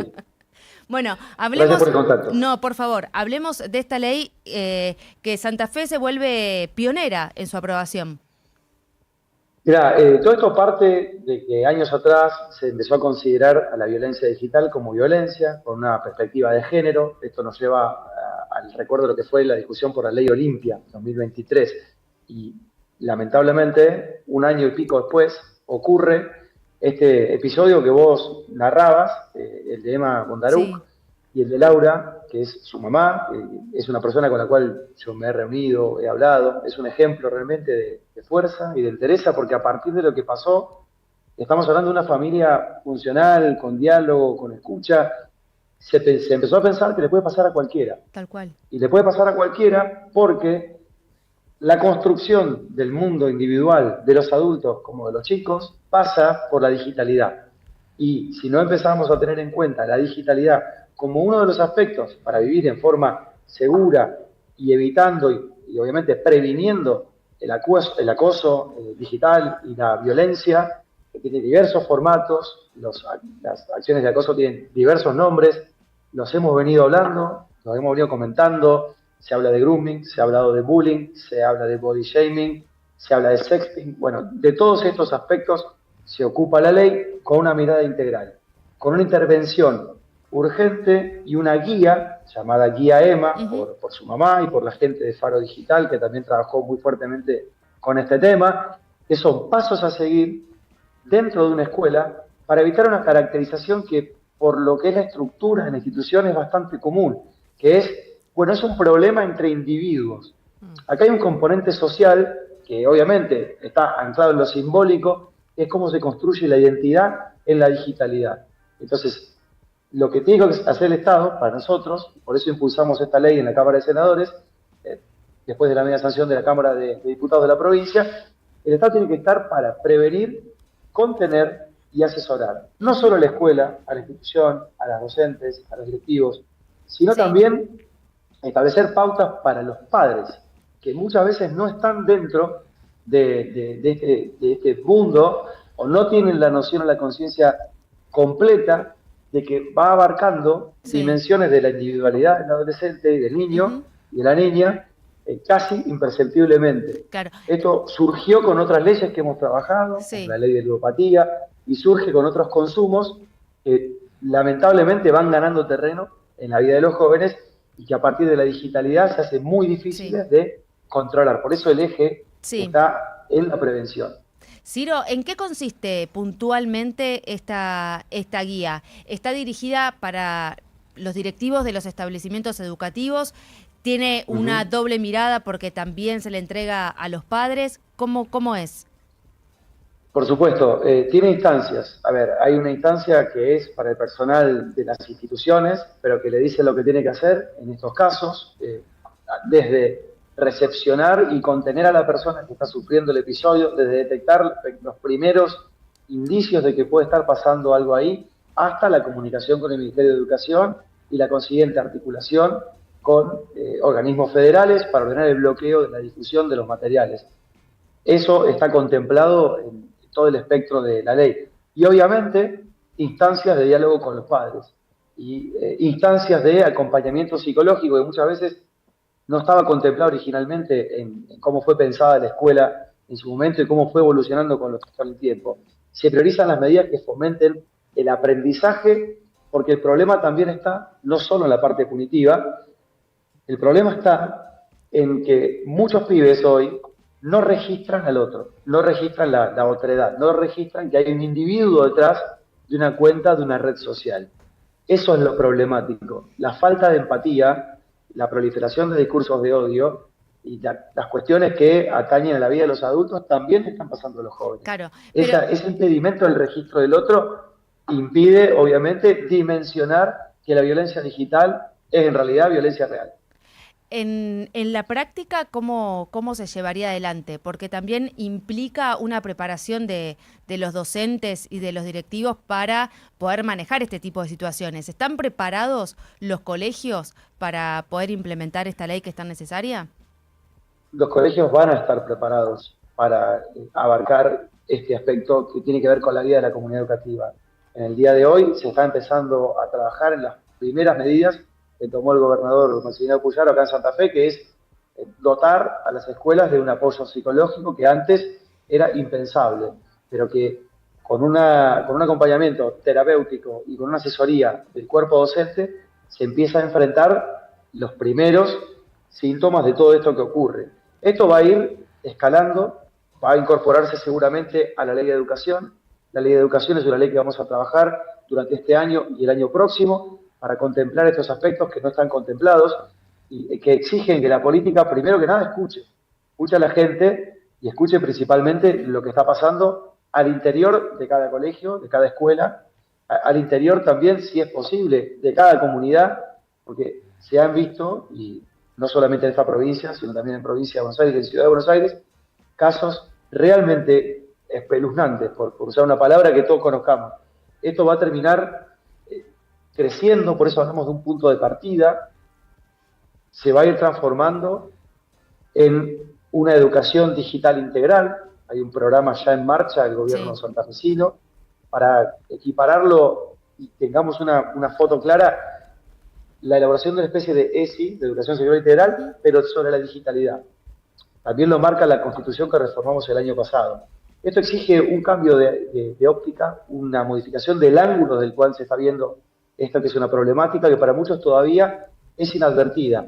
Y hay una discusión en paralelo en el Congreso Nacional por este mismo tema, con el mismo nombre, el de Emma Bondaruga. Ciro, muchísimas gracias por tu tiempo, por tu claridad y por esta charla con nosotros. Bueno, gracias y me alegro que haya sido de utilidad. Un abrazo y hasta siempre. Muchas gracias.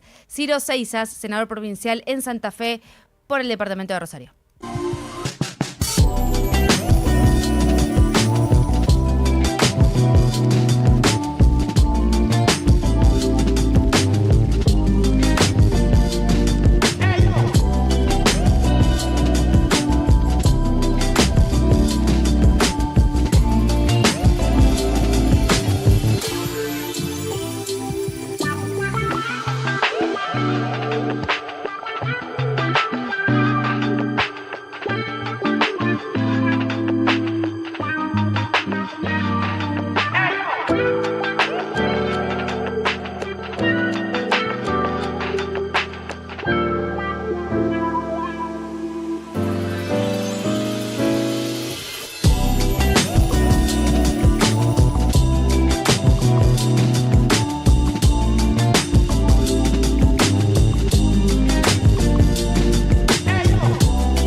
La sensación térmica en este momento sigue subiendo la temperatura. Estamos esperando la tormenta cerca de las 5 o 6 de la tarde. A partir de esa hora, como nos dijo recién Ezequiel, está caluroso, hay humedad, pero Sí, bueno. y caen algunas gotitas. No está ¿Están lloviendo cayendo fuerte, ahora? por lo menos acá en la zona de la radio, ¿no?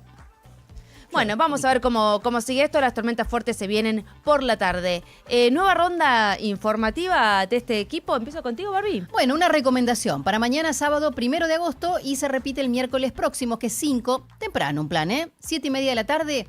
En Clásica y Moderna se presenta una obra llamada Otras Palabras. Teresa Costantini, Adriana Salonia. Teresa Costantini, que recientemente estuvo como envuelta en esta polémica porque su ex marido, Eduardo Costantini, quiere que deje de usar su apellido de casada, pero bueno. Pero ya Teresa Costantini es Teresa Costantini. Y es cineasta, guionista, actriz. Y acá vuelve a este rol con, como decíamos recién, Adriana Salonia, rescatando cartas de amor de distintos tipos de autores, escritores, hombres, mujeres, que a lo largo de su vida han redactado para distintos amores y ellas las revisitan contando de todo lo que hay dentro de una carta de amor, ¿no? Porque no solamente uno muestra lo propio, sino también lo que esconde, en los contextos sociales, políticos. Bueno, es una obra que rompe, digamos, la cuarta pared porque está muy en contacto con la platea, con quienes vayan a verlas entonces, y cada uno también, si quiere, nadie está obligado, puede contar su propia experiencia. Quienes escriben en papel, quienes mandan cartas, algunos por mail, se ha modernizado, y otros así en lenguaje de papel y lapicera. Así que otras palabras, sábado 1 de agosto y miércoles 4, 7:30 de la tarde en Clásica y Moderna. Gracias, Barbie. Euge. Bueno, una cadena de empanadas muy conocida, esa de que sacó en algún momento los muñecos a la calle en disfraz de empanada. Sí. Estoy hablando de Solo Empanadas. Pensé que no estaban más. Bueno, es porque volvió a abrir un concurso de acreedores. Ya se había declarado en quiebra en 2009.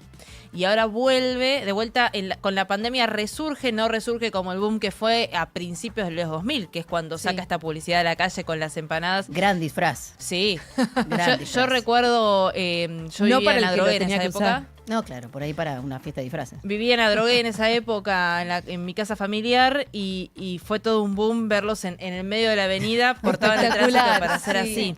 Bueno, pero después de muchas dificultades económicas, con deudas por más de 1.000 millones de pesos, la familia se presentó ante la justicia para reestructurar su deuda y evitar una vez más la quiebra. Quedó en el juzgado de primera instancia en lo civil y comercial 11 de General San Martín a cargo de Marcelo Escola, que abrió el concurso preventivo para Divaflo SRL. Es la firma dueña de la marca, que también es dueña de La Morita y de Fábrica de Pizzas, que seguramente habrán visto. Son todas marcas de cadena, por eso las nombro, porque seguramente las conocerán acá y del otro lado también. Así que tenía más de 230 cheques rechazados por un total de más de 1.000 millones de pesos. La mayoría son con Banco Nación, Provincia, Santander, Galicia, Macro, Supervil, todos los bancos que conocemos básicamente. Y en la central de deudores del Banco Central aparecían en calificación 2, 3 e incluso 4 también, ¿no? Que son riesgos de incobrabilidad muy altos. Es la segunda vez, como decía, que solicita este tipo de concurso. El anterior fue en 2009, en 2010 se declara en quiebra, en 2021 vuelve a resurgir con esta este nuevo nombre que es Divaflo, con la idea de relanzarse, y después hay un combo de factores que argumenta la empresa que la llevan a esta decisión. Por un lado, una mudanza y ampliación de una fábrica que querían hacer de Villa Lynch, que requirió una inversión que después no pudieron volver a recapitalizar, y también la caída de la actividad y del consumo, ¿no? El consumo está cayendo mucho, el delivery es una de las cosas que más están reduciéndose, quizás que lo primero que ajustás cuando tenés que ajustar en tu casa, así que eso, altos costos financieros, falta de liquidez de las deudas también, lo que está pasando con muchas pymes y muchas empresas, lo llevaron a esta situación, ¿no? Un nuevo concurso de acreedores. Gracias, Euge. ¿Mauro? Bueno, vamos a hacer una actualización de la situación en Ceuta porque aparentemente, según el gobierno español, 37.500 de los entre 50.000 y 60.000 personas que habrían entrado, porque no se sabe exactamente cuántas fueron, habrían vuelto voluntariamente a Marruecos. No se habrían quedado en Ceuta. Un poco más de la mitad. Sí, bastante más de la mitad, casi en su totalidad. Casi, al menos un 75% más o menos, habría vuelto a Marruecos después de lo que fue la entrada masiva de migrantes. Por supuesto, alguno va a intentar quedarse, estimo yo. Y hubo aparentemente enfrentamientos también, ¿no? Con la Guardia Civil y con el Ejército de España. Que bueno, habrá que ver cómo sigue esta situación. Probablemente, de nuevo, algunos se queden, la mayoría regrese. Hay que ver si con algún cargo no judicial, ¿no? En España. Claro. Gracias, Mauro. Les tengo una linda noticia. que es para también uno empezar a valorar las cosas que tenemos, ¿no? El Garrahan fue reconocido como uno de los hospitales mejor equipados de América Latina, fue reconocido por Hospic Rank 2026 como uno de los hospitales mejor equipados de Argentina y de América Latina, una distinción otorgada por Global Health Intelligence, que reconoce la infraestructura tecnológica de la institución y pone en valor el proceso de modernización que viene impulsando para fortalecer la atención pediátrica de alta complejidad. El reconocimiento otorgado por esta firma especializada en inteligencia de mercado para el sector sanitario elabora este ranking a partir de la base de datos de HopiScope, considerada una de las más completas de América Latina, tras evaluar 19.000 instituciones de salud pública y privadas, abarcando casi un 90% de los hospitales de la región. La evaluación contempla más de 140 indicadores por hospital, entre ellos capacidad instalada, equipamiento para diagnóstico, tecnología de imágenes y dispositivos para tratamientos de alta complejidad. El Hospital Garrahan figura entre los hospitales públicos argentinos destacados en 3 de las 4 categorías del informe: capacidad hospitalaria, equipamiento de imágenes avanzada y equipamiento para tratar el cáncer. El certificado destaca que los recursos tecnológicos del Garrahan constituyen un excelente complemento del recurso humano y representan el compromiso de la institución con brindar el mejor cuidado posible a todos sus pacientes. Así que felicitaciones al Garrahan, que siempre estamos todos tan orgullosos de cómo trabajan, ¿no? Toda la gente ahí en este hospital de pediatría. Now. Obsesivo de la limpieza del auto, experto en abrillantar neumáticos, fundamentalista de la microfibra. Vos, que bajarías del auto al que abra un paquete de galletitas, necesitas un seguro que lo proteja con el mismo nivel de detalle. Para eso Zurich Auto cuenta con Z-Track, un sistema de autogestión que te ayuda a resolver rápido y a seguir minuto a minuto tu siniestro. Porque así como tu auto brilla más con cera, tu cobertura brilla más con Zurich. Zurich, protegiendo a los que mejor protegen. Seguros emitidos por Zurich Argentina, Compañía de Seguros, Sociedad Anónima, entidad autorizada por la Superintendencia de Seguros de la Nación, registro número 0228. Hay un momento de la tarde en el que lo más importante es estar bien rodeado. Coworker, con Agustina Casanova y Mariano Almada. Actualidad para decidir y música para acompañar en un mismo espacio. Coworker, de lunes a viernes, de 14 a 17. Un nuevo punto de vista en Now 97.9, tu nueva radio. Patitas presenta una promo para jugar hasta el infinito y más allá. ¡Sí! ¡Patitas! Encontrá los tatús de Toy Story 5 de Disney y Pixar dentro de los packs de Patitas Promo y participa todas las semanas por una visita a la juguetería para elegir tu juguete favorito. ¡Wow! Disfruta de Toy Story 5 de Disney y Pixar solo en cines. Divertite con la promo de Patitas. Promoción válida sin obligación de compra. Para más información y limitaciones aplicables consulte en patitas.com.ar. Formados de carne de pollo rebozados supercongelados. Justo antes de que tu día haga clank. No somos nadie. Con Juan Pablo Barsky y Eleonora Pérez Caresi. De 10 a 14 por Now 97.9. Apenas pasada la 1:30 de la tarde. Ayer, cuando estábamos cerrando este programa, hablamos justamente de esto, que la UEFA amenazó con un boicot a la FIFA si Infantino mantiene su plan. La entidad europea manifestó su rechazo de forma unánime e inequívoca a la propuesta de reestructuración comercial que planea la FIFA. La Copa del Mundo no estaba en venta, fue lo que expresaron, y después distintas confederaciones empezaron también a alinearse a esta misma postura de la UEFA. Estamos conectados con Cristina Cubero, ella es periodista española, directora adjunta de Mundo Deportivo, para entender un poco más dónde estamos parados respecto a esta situación. ¿Cómo estás, Cristina? Acá todo el equipo de No Somos Nadie, te saludamos. Hola, ¿qué tal a todos? Bien. Pues mirad, la situación es clarísima. Infantino, el presidente de la FIFA,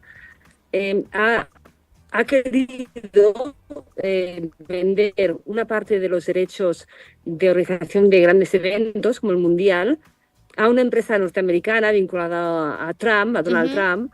¿Para qué? Para generar más ingresos, para ganar más dinero. ¿Qué ha pasado? Que durante el Mundial Infantino aprovechó para ir explicando a federaciones, os diría que más pequeñas, ¿no? Que ahora perciben, por ejemplo, $1 millón de dólares, explicarles que si vendían esa parte de los derechos, pasarían a cobrar 20 millones. Incluso podrían cobrar 40 millones de golpe. Imaginaos lo que es para una federación pequeña que de repente el máximo mandatario del fútbol diga, oye, si firmáis por mí, por esta propuesta, multiplicaréis por 40, ¿no? Lo que cobráis hasta ahora. Pero Cristina, estamos teniendo... no había contado que... Estamos teniendo unos problemas con el audio, así que te vamos a volver a llamar para reconectarte, porque la verdad que no se estaba escuchando muy bien todo lo que nos estabas recién contando. Habíamos hablado ayer un poco acerca de lo que estaba pasando con las distintas confederaciones. La UEFA apunta con todo contra Infantino, amenaza con boicotear la Copa del Mundo. Desde Europa se dieron al cruce y aseguraron que si la FIFA lleva a cabo su plan de inversión privada, no participarán de las principales competencias del mundo, tanto a nivel clubes como selecciones. La UEFA no se achica y ahora salió con todo al cruce de Infantino y la FIFA.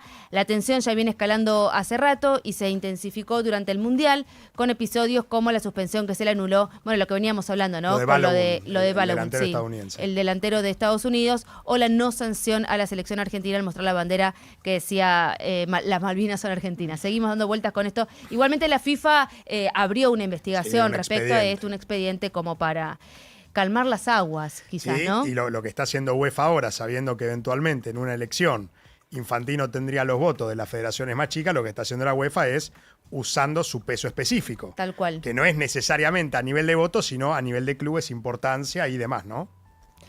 En un ratito ahí la estamos volviendo a llamar a Cristina para poder profundizar sobre este tema. Ahora tenemos más música pensada para vos.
este mundo no somos nadie. De 10 a 14 por Now 97.9.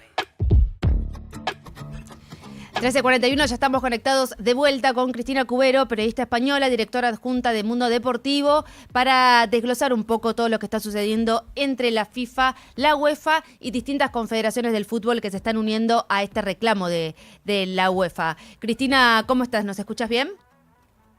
Ahora os escucho perfectamente bien. Perfecto. Bueno, empecemos por el principio, sobre este plan que tiene la FIFA y la respuesta inmediata que recibió de la UEFA. Bueno, el plan es vender una parte de los derechos de organización de los grandes eventos, como la Copa del Mundo, como el Mundial, a una empresa americana, a un fondo americano que está vinculado a Donald Trump. ¿Qué pretenden? Convertir el fútbol, los mundiales sub-20, sub-17, todos los mundiales, en un producto americano para que sea más apetecible para las grandes marcas de publicidad. Es decir, que evolucione el fútbol nuestro, el fútbol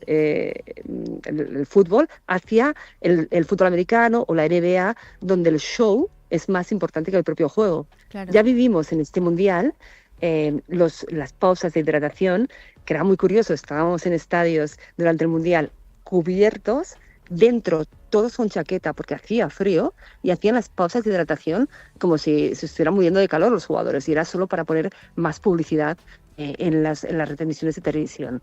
Pues lo que quieren es que evolucione el fútbol hacia un show, ¿vale? Que sea un show más de estilo americano. Obviamente la UEFA ha dicho no. Ha dicho que no porque, primero, las grandes ligas europeas utilizan las suscripciones durante al menos 9 meses, ¿no? Lo que pretenden la FIFA ahora es que cada año pase algo para así ganar más dinero, ¿no? Claro, la UEFA dice, oye, no, los jugadores que casi todos juegan en Europa necesitan descanso, necesitan competiciones más cortas. Justo al contrario de lo que está haciendo la FIFA. Recordar que este año fue el récord absoluto de selecciones y que Infantino pretende que en el Mundial de España, Portugal y Marruecos participen 64 selecciones. Claro, es una locura. Pero ¿qué pasa? Hasta ahora selecciones que en la vida habían ido mundial, por ejemplo, este año pasó pues con Cabo Verde, por ejemplo, con Curazao, con Panamá, ¿no? Selecciones pequeñas han podido competir. Ahora, si abren a 20 y pico selecciones más, imaginaros, son federaciones que están contentísimas porque de ser federaciones sin mucho o sin nada de prestigio y por tanto de posibilidad de competir, ahora están ganando mucho dinero. Infantino, ¿qué les ha dicho a las más pequeñas? Oye, mirad, ahora ganáis 1 millón de euros. Si firmáis, ganáis 20. Y si queréis, podéis cobrar 2 años por anticipado, 40. Claro, las federaciones pequeñas, sobre todo africanas, asiáticas, claro, se les ha puesto como el símbolo del dólar, ¿no? También hay otras federaciones, creo que por ejemplo Argentina, que tiene muy buena relación con Infantino, ¿no? Claro, las europeas han dicho no vamos a consentir que perviertan el fútbol, no vamos a consentir que el fútbol se convierta en un producto americano. Queremos que siga siendo lo que ha sido hasta ahora, ¿no? Un producto muy nuestro. Estoy leyendo que no solamente la UEFA se manifestó en desacuerdo, sino que también en las últimas horas se sumaron la CONCACAF, de la Confederación de Centro y Norteamérica, y también la Confederación del Fútbol Asiático, que tampoco están de acuerdo con este plan que intenta impulsar Infantino.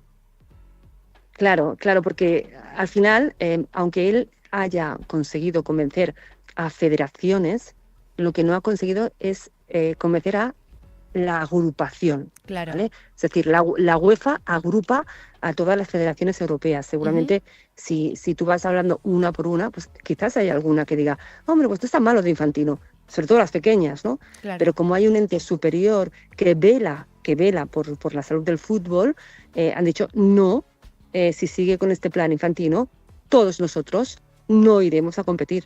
Y fijaros, el próximo Mundial es en España, Portugal, Marruecos, ¿no? O sea, es relativamente en Europa, ¿no? Aunque después haya una previa en Argentina, Uruguay y Paraguay, ¿no? Bueno, en ese sentido, mi pregunta es lo siguiente. Si vos ves que efectivamente esto es simplemente o solamente, una medida de la FIFA o si la mercantilización del fútbol ha estado presente desde hace varios años ya diferentes selecciones, en diferentes confederaciones. Digo, Claro. en la Champions League, por ejemplo, tenía 32 equipos, ahora tiene 36. Está bien que en términos de magnitud es menor, pero se juega todos los años y también le ha significado en derechos de televisión, sobre todo a la UEFA, un ingreso significativo. O sea que la mercantilización está, el problema es la magnitud y quién lo haga, ¿es así? Sí, pero la UEFA es propiedad de las federaciones. No entra un socio inversor de fuera, que es el kit de la cuestión. O sea, el kit de la cuestión es que pretende Infantino vender una parte del pastel. Es decir, que sea gente no del mundo del fútbol. Al final, la Champions sí ha incrementado en 4 equipos en las fases previas, pero sigue siendo los clubes los que controlan todo el producto, ¿no? Aquí pretenden que un socio inversor americano se haga con la gestión y tenga poder de decisión en lo que pasa con el mundo del fútbol. Claro. A ver, vivimos en el Mundial de ahora de Estados Unidos las fases de hidratación. A ver, es otro deporte el fútbol, ¿eh?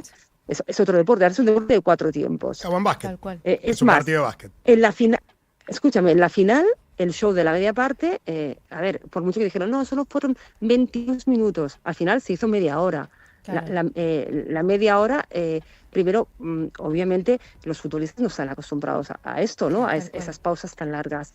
Después, claro, todo lo que pasa alrededor, no, es que ahora los árbitros tienen que llevar el pinganillo para que se vea, para que se repite, vamos a parar el partido para que todo el mundo entienda. Digo, no, perdona, yo decía, pero es que los que no entendéis de fútbol sois los americanos, el resto del mundo entiende de fútbol. ¿Por qué vamos a hacer unas reglas para vosotros cuando es un deporte nuestro, del resto del mundo, ¿no? Ellos ¿qué quieren? Sí, dime. Estas medidas que está tomando la UEFA y las distintas confederaciones acerca del boicot a campeonatos y torneos organizados por la FIFA, ¿efectivamente se podrían llevar a la práctica o es una manera de frenar y decir, che, miren que no estamos de acuerdo con esto? No, se llevaría a la práctica 100%. O sea, sí, bueno, Infantino ya dijo que esto se tenía que aprobar en septiembre. Obviamente no se podrá poner ni siquiera a votación, porque es totalmente inviable.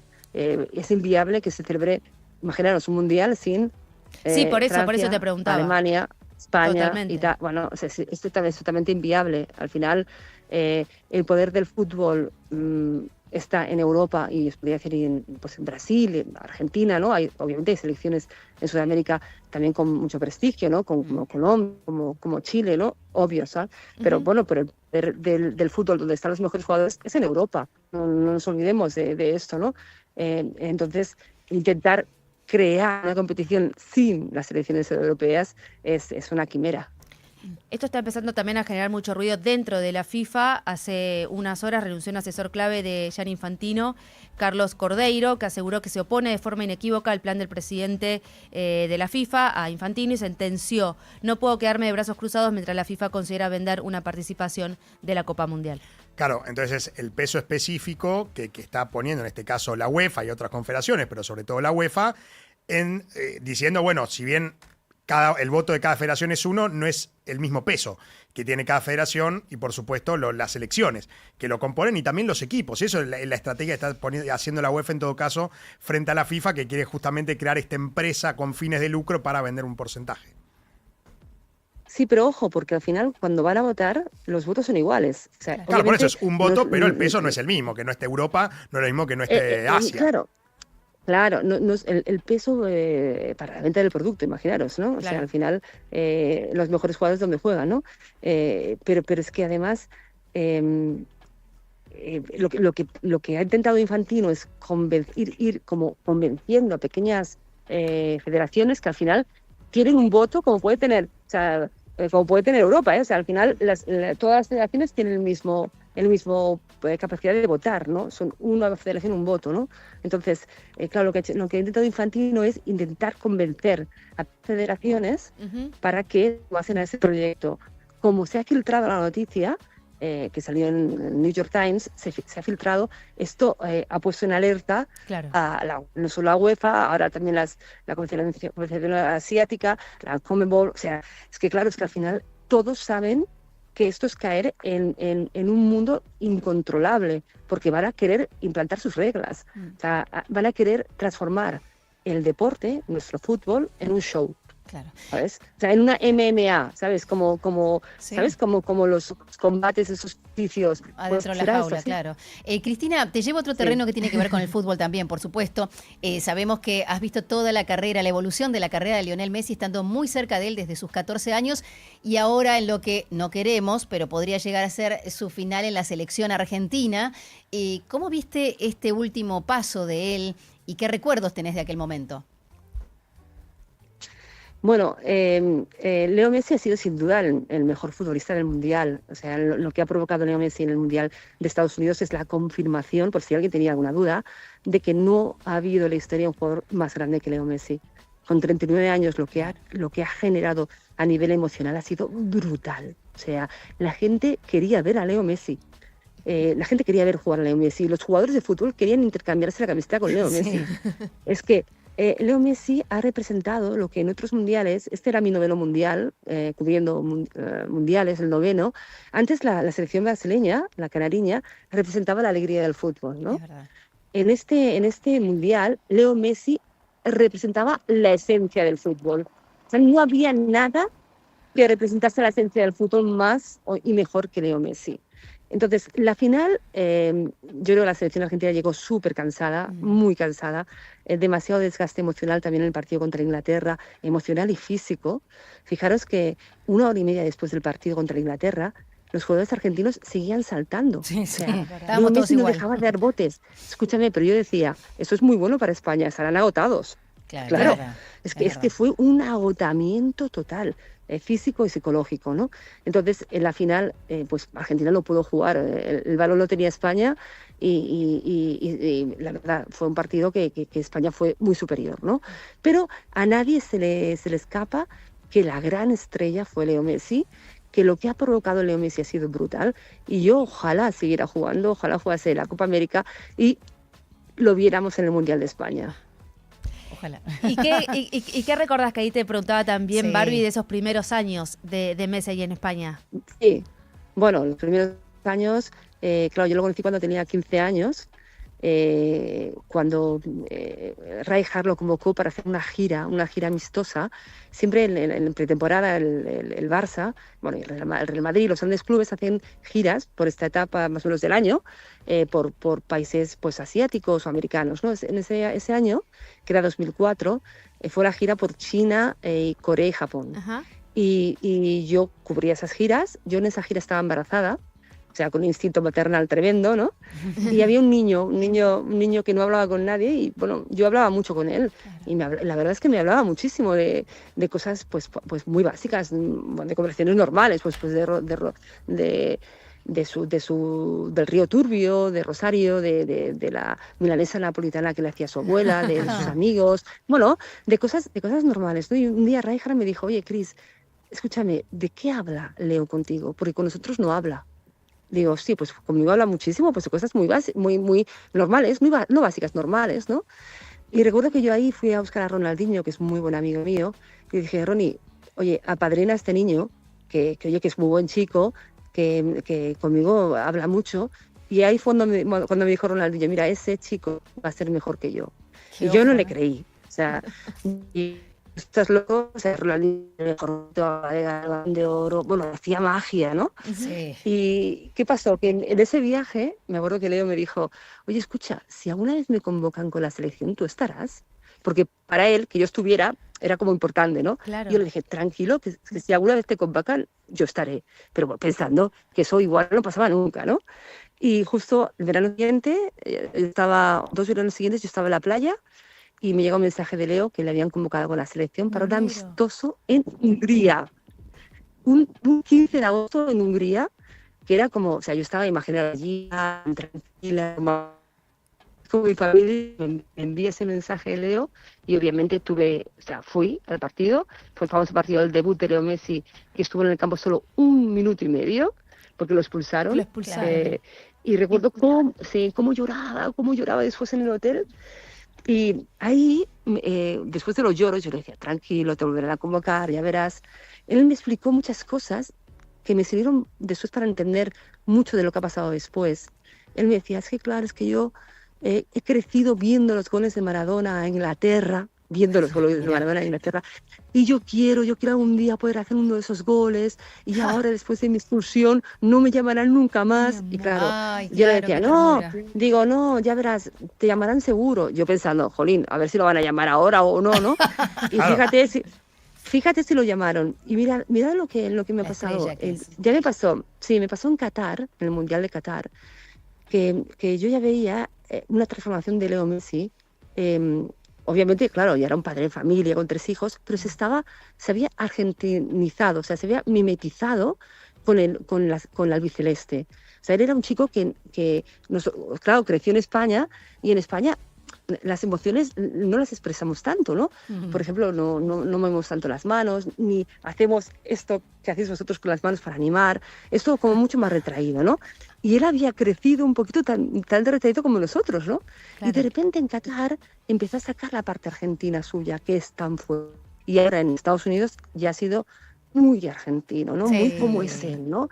Como es él de verdad, que es muy argentino.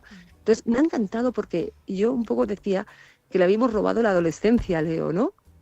Un poco en España le habíamos españolizado y habíamos retraído un poco esa forma de expresar que es tan bonita, ¿no? La del pueblo argentino, la del albiceleste, y por eso cuando yo lo veía saltar en el partido contra Inglaterra, yo decía, qué bien, qué así feliz, ¿no? Ver a Leo tan feliz, saltando, abrazándose, llorando, ¿no?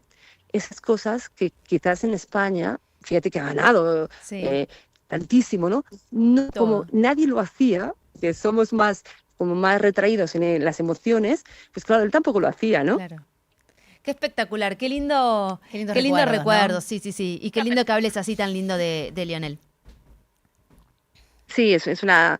A ver, yo siempre digo que he tenido el privilegio, yo llevo 40 años trabajando en el periodismo deportivo, ya os he cubierto 9 mundiales, pues 8 Juegos Olímpicos, cantidad de Copas Américas, sí. Bueno, he dado vueltas por el mundo, ¿no? Y siempre pues viajaba con la sección del crack que tenía el Barça, entonces me tocó mucho viajar con Brasil, porque el Barça tenía pues Romario, Ronaldo, el fenómeno, Ronaldinho, Neymar, muchos, ¿no? Pero me tocó también viajar mucho con Argentina por Messi, ¿no?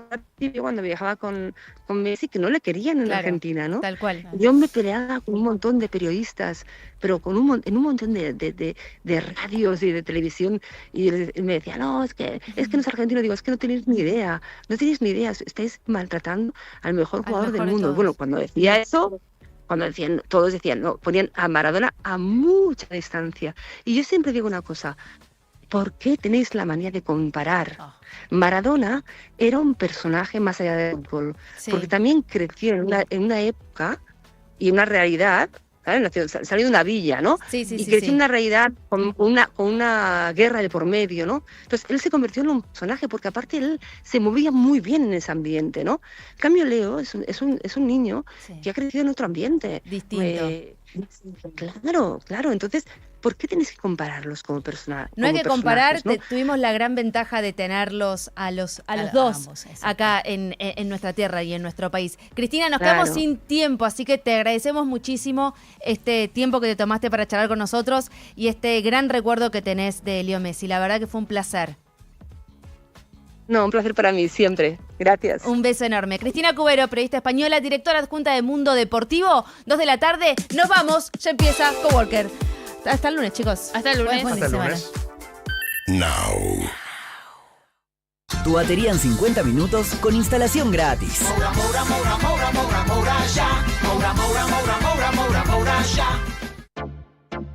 Las mañanas en Now son productivas desde el primer café. ¿Dónde estamos? Con Paulino Rodríguez, Julieta Tarrés y Paula Salamanca. El punto de partida de tus días. Información precisa y lo que necesitas saber para proyectar tu actualidad. ¿Dónde estamos? Lunes a viernes. De 7 a 10. Un nuevo punto de vista en Now 97.9. Tu nueva radio. Cuando aparece en la gripe, desapareces vos. Decidex Grip T Forte, con paracetamol, fenilefrina y vitamina C. Alivia múltiples síntomas de la gripe, dolor corporal, congestión nasal y fiebre. Decidex Grip T Forte. Alivio es volver a ser vos. Lea atentamente el prospecto. Ante cualquier duda, consulte a su médico y o farmacéutico. Hay un momento de la tarde en el que lo más importante es estar bien rodeado. Coworker, con Agustina Casanova y Mariano Almada. Actualidad para decidir y música para acompañar en un mismo espacio. Coworker, hasta las 17. Un nuevo punto de vista en Now 97.9, tu nueva radio.